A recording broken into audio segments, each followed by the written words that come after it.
12절로 14절에 있는 말씀입니다. 시편 116편 12절로 14절에 있는 말씀, 구약 성경 889페이지입니다. 함께 말씀을 읽겠습니다. 내게 주신 모든 은혜를 내가 여호와께 무엇으로 보답할까? 내가 구원의 잔을 들고 여호와의 이름을 부르며 여호와의 모든 백성 앞에서 나는 나의 서원을 여호와께 갚으리로다. 아멘. 여러분, 우리가 행복하기를 다 원합니다. 최고의 행복자는 사랑을 고백할 수 있는 것, 그렇게 생각합니다. 하나님 사랑합니다 말할 수 있는 사람이 행복하고, 또 가족을 사랑합니다, 그가 행복하고, 나라를 사랑합니다, 그가 행복한 백성이고, 교회를 사랑합니다, 그가 행복한 그리스도인입니다. 사랑과 행복은 아주 밀접한 관계가 있습니다. 특히 하나님은 인격자이심으로 우리와 대화하기를 원합니다. 요즘 소통이 안 된다, 그런 말들을 많이 합니다. 하나님과 소통이 되는 것이 행복입니다. 하나님 만남이 행복이고 축복입니다. 또 하나님 만남에 대한 표현이 찬양이고 기도이고, 하나님 앞에 영광을 올리는 것이 성도의 행복한 신앙생활이라고 여겨집니다. 우리가 자녀를 기를 때 참 온갖 정성으로 자녀를 양육시킵니다.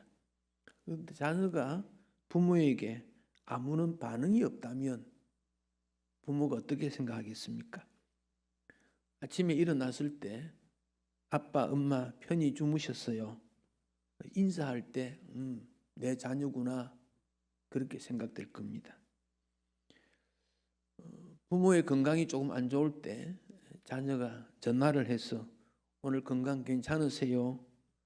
전화 한 통, 문자 한 마디가 사랑스럽게 여겨지는 것은 소통, 대화를 통해서 사랑을 확인하게 되고 존재감을 느끼고 감사의 마음이 있기 때문에 그렇습니다.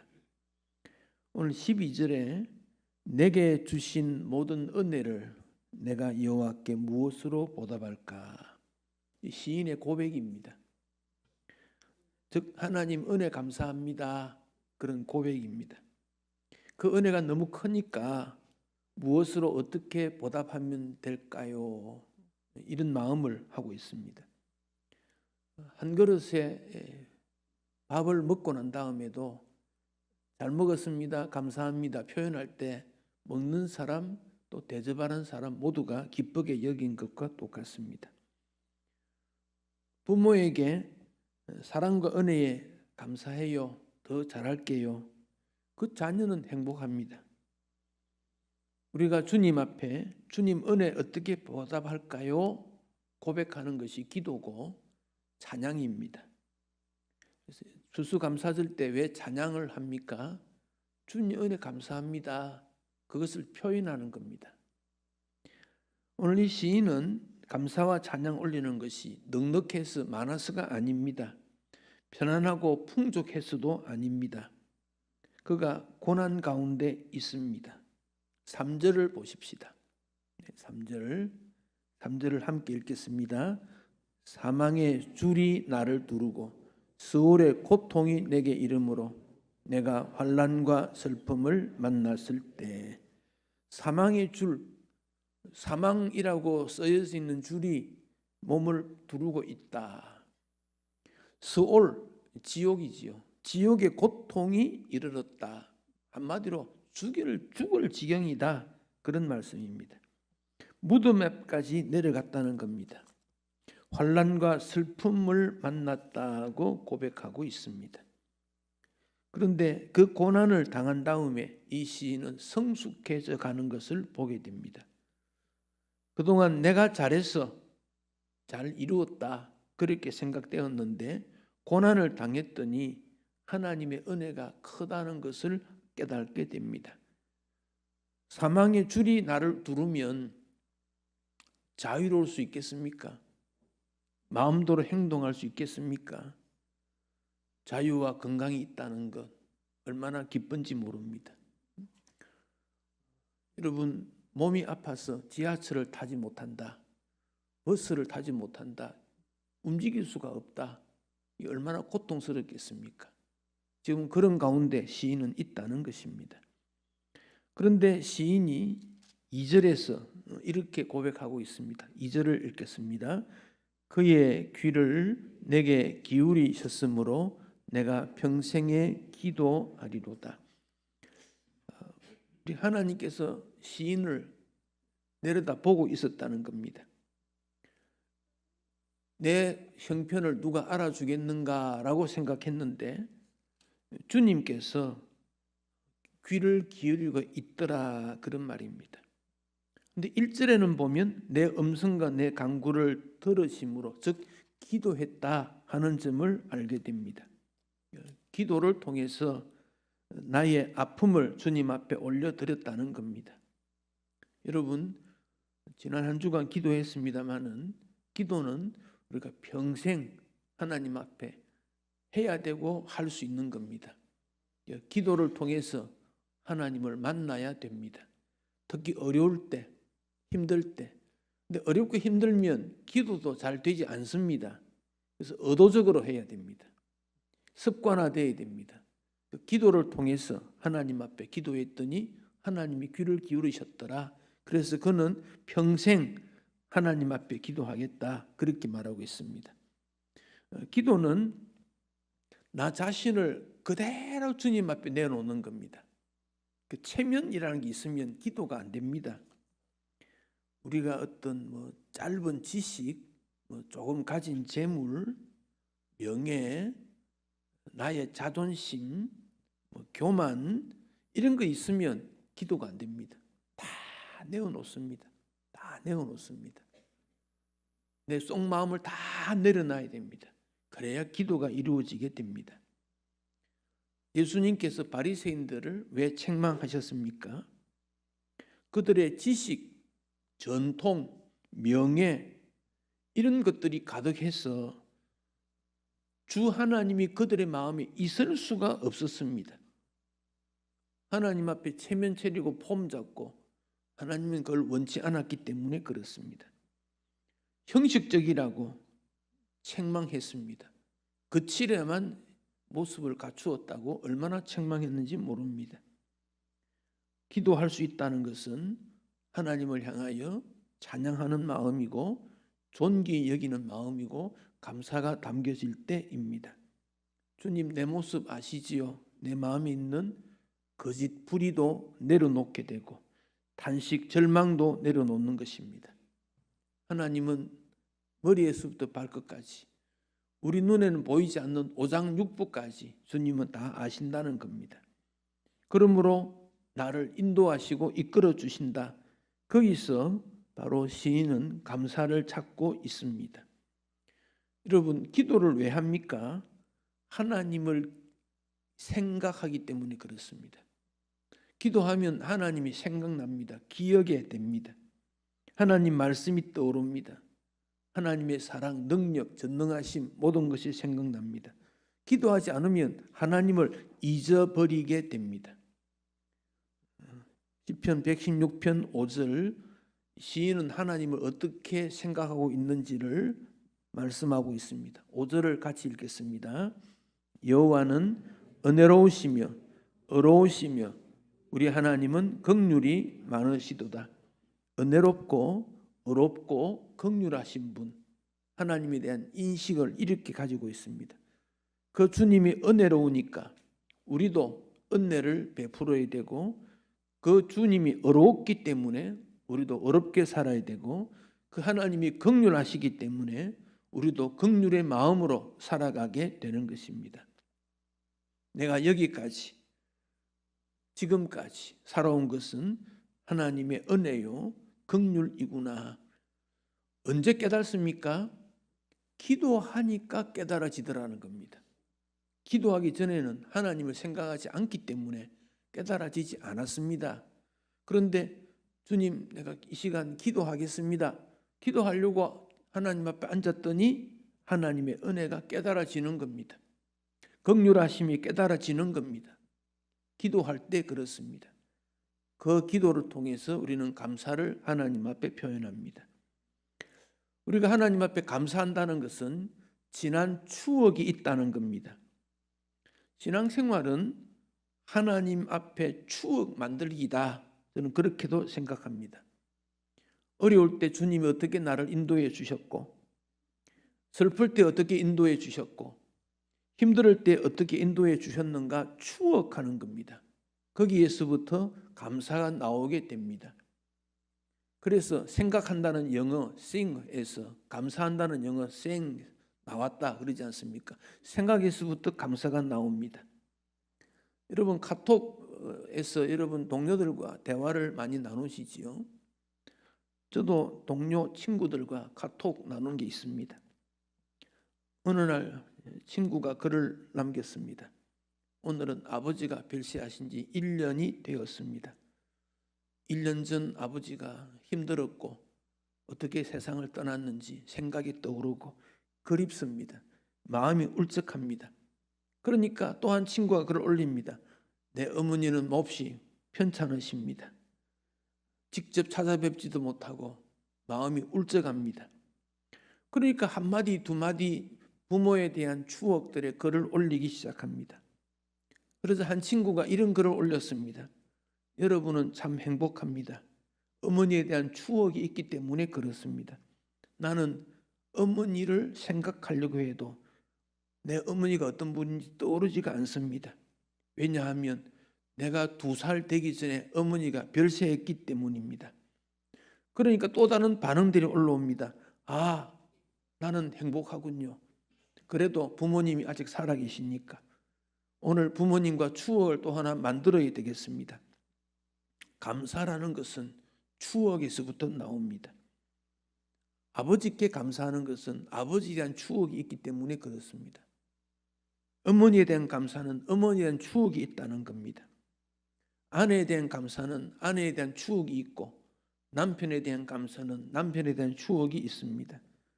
하나님께 감사는 하나님에 대한 추억이 있습니다. 하나님께서 어떻게 인도해 주셨는가, 또 앞으로 어떻게 인도해 주실 것인가 추억을 남기게 되는 겁니다.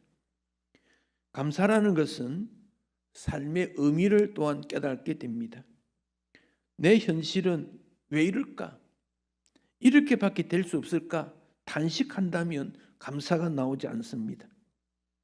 116편의 시인은 절망 중에 있습니다. 사망의 줄, 수월의 고통, 절망입니다. 그런데 그는 격려받기 위해서 하나님 앞에 감사하게 되어졌습니다.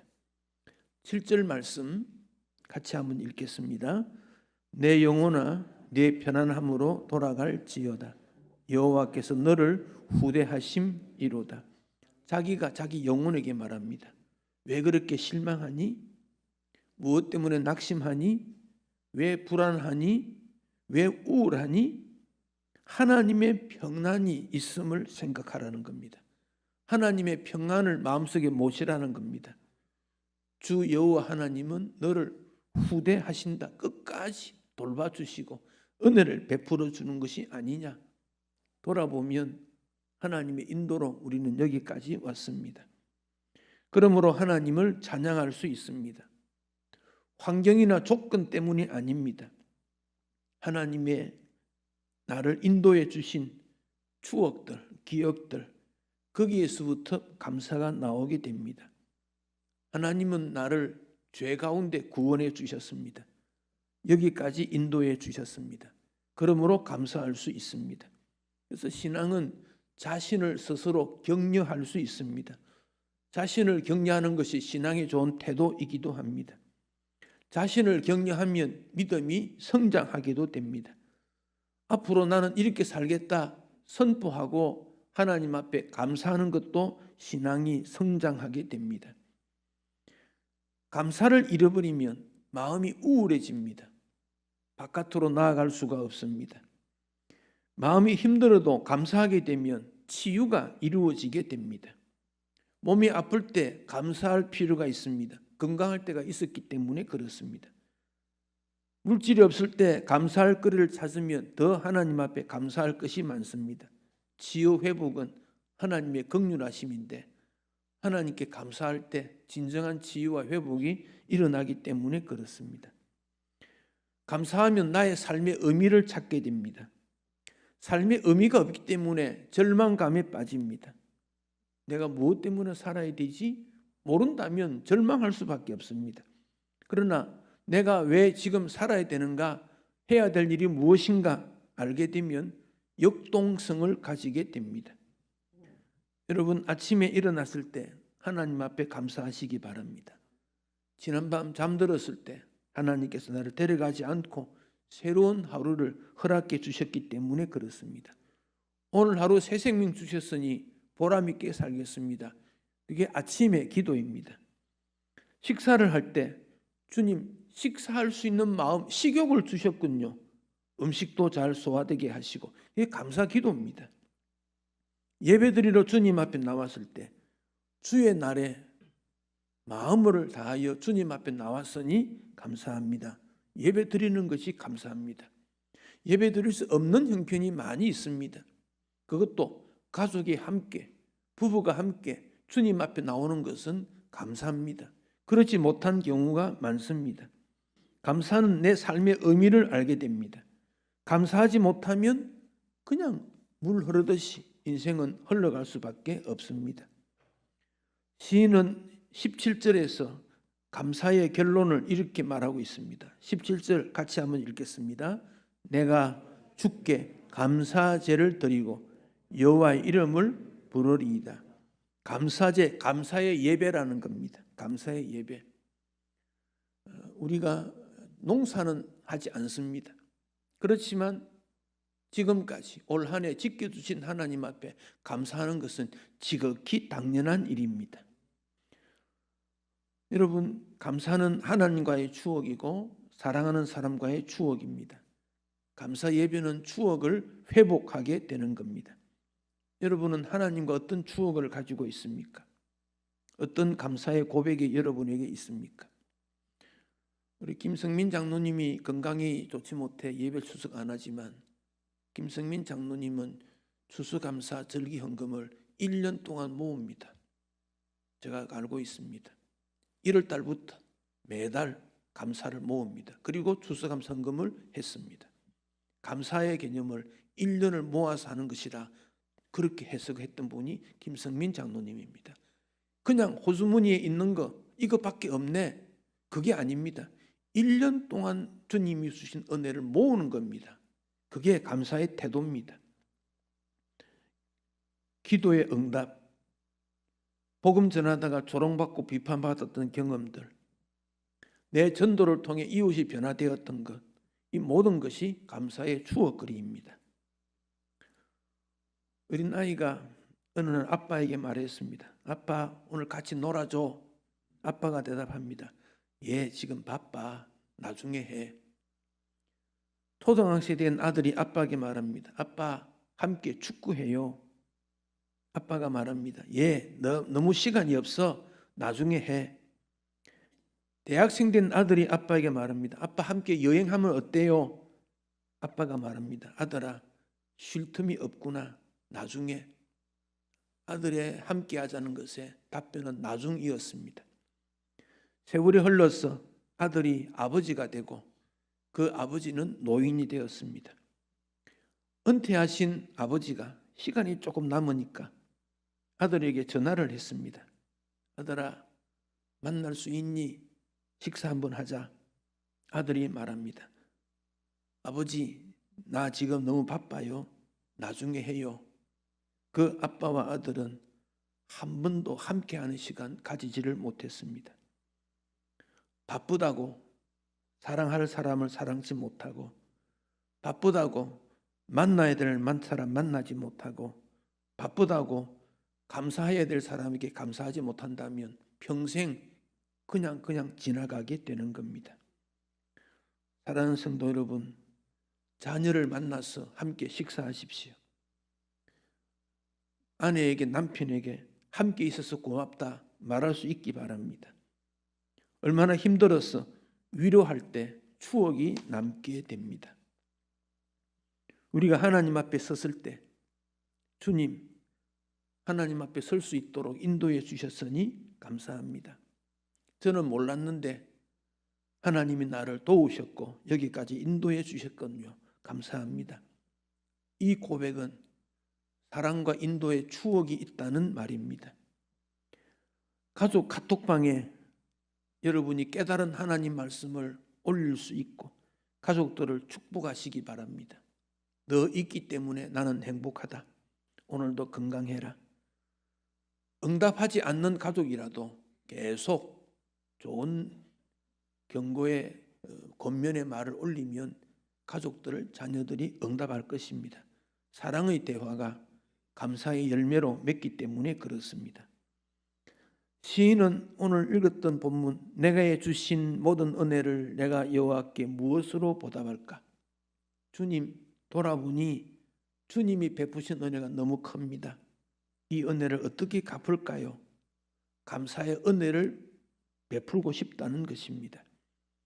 부모에게 감사하는 자녀가 부모를 인정하게 되고 하나님 앞에 감사하는 자가 하나님의 은혜를 아는 자입니다. 우리는 지나오면서 예상치 못한 어려움을 당할 수도 있습니다. 지금 우리 가운데 그런 분도 있을 수 있습니다.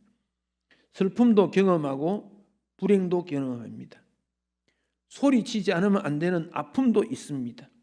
그럴 때 내 이 분노, 내 슬픔, 내 좌절감을 계속 마음에 둘 것인가? 아니면 중단하고 새로운 변화점을 가지게 될 것인가? 이것은 감사의 태도에 달려 있습니다. 슬픔이나 분노나 이런 것은 우리의 기쁨을 빼앗아갑니다. 불행해집니다. 그래서 감사보다 불평이 더 많은 것이 우리의 생활입니다. 그러나 하나님을 기억하면 감사가 하게 되고 하나님을 마음에 품으면 감사가 나오게 됩니다. 하나님 없는 인생은 불평 속에 살아가지만 하나님을 아는 인생은 감사하며 살게 됩니다. 하나님 앞에 영광 올린다는 것은 하나님 앞에 감사하는 일입니다. 감사하면 하나님의 영광 받으십니다. 하나님을 기억하기 때문에 감사하게 됩니다. 하나님께 감사하면 하나님을 사랑하게 됩니다. 헌신하게 됩니다. 그가 자유인입니다. 감사는 하나님이 우리에게 주신 최고의 표현을 우리에게 주신 것이 감사이라는 걸 생각하게 됩니다. 다음 주일에 찬양하는 것은 이 감사 표현입니다. 팀별로 모여서 조별로 모여서 찬양 연습할 때 받은 은혜가 있어야 감사로 표현이 됩니다. 연습할 때 억지로 하는 것 그건 별 재미가 없습니다. 형식적인 것밖에 되지 않습니다. 그건 안 하는 게 낫습니다. 그런데 모여서 찬양하다 보니 가사 하나하나가 낱말 하나가 생각이 나서 함께 찬양하게 됩니다. 이것은 평생 우리가 가져야 될 모습입니다. 매년 추수감사절 때 장식을 하게 될 때 필요하지요. 눈으로 보는 것도 있어야 되니까. 근데 올해는 여러분 개인이 주님 앞에 감사하기를 제가 지난번에도 말씀드렸는데 조금 그렇게 동의해 주셔서 고맙습니다. 여러분 꼭 과일만 올려야 됩니까? 열매만 올려야 됩니까? 우리 마음을 올려야 주님이 받지 않겠습니까? 마음도 올리십시오. 감사의 편지를 써도 좋습니다. 내 마음을 주님 앞에 올리는 겁니다. 마음을 올리다 보니 눈에 띄는 것이 있고 그래서 주님 앞에 가져오는 겁니다. 우리가 주님 앞에 드리는 헌금은 그 정신이고 그 마음입니다. 다른 사람이 대신 올린 것을 보고 좋구면 그 감상입니다. 그거는 감사가 아닙니다. 산과 들에 예쁜 꽃들이 있고 나무들이 있습니다. 그 좋구면 다른 사람이 다 기른 겁니다. 그건 의미를 못 찾습니다. 근데 내가 손으로 해보니까 그 못나도 탁하게 보여도 못생겨도 그게 내 마음에 드는 겁니다. 그게 우리의 가족이고 자녀고 교회고 우리와 관계 맺는 거 아니겠습니까? 내 곁에 있는 사람이 나를 괴롭혀도 그가 있기 때문에 내가 존재하는 것이다. 거기에서 감사가 나옵니다. 감사 주의를 맡게 되는데 진정한 감사가 뭘까? 그 점을 우리가 생각하고 진정한 감사를 주님 앞에 올려야 합니다. 기도로 감사하고 찬양으로 감사하고 또 여러분 부모에게도 감사하고 형제에게도 감사하고 자녀에게도 감사하십시오. 성도끼리도 감사하고 불평하지 마십시오.